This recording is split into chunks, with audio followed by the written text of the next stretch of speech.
চালা ছিল পল্টনে, নেতাই ছিল লন্ডনে।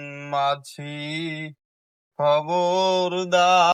ওই তুমি এটা কি করো? তুমি যে গাঁজা খাইতেছো, ওই গাঁজা খাওয়া কি শরীরের পক্ষে ভালো?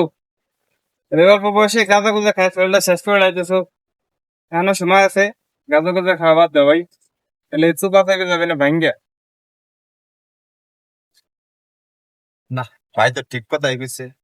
গাঁজা গুজা খালি তো জীবন চলবে না, সংসার আছে। এই ছেড়ে তো করা যায় না। ভাই তো ঠিক কথাই কইছে। এই মালায়া ভালো হইয়া 17 বছর গুপ্ত ছিলাম সবাই জানে, খাম্বা নাম আমার চান্দা দি। ও ভাই, আপনি এনে কি করেন? আপনি তো এনে আমার জ্ঞান গুণ দিয়ে আসলেন গাঁজা গুজা খাওয়া ভালো না, আপনি তাহলে এনে কি করতেছেন? আরে ভাই, গাঁজা গুজা খাওয়া ভালো না, আর তো কই নিতে পাওয়া খাওয়া ভালো না।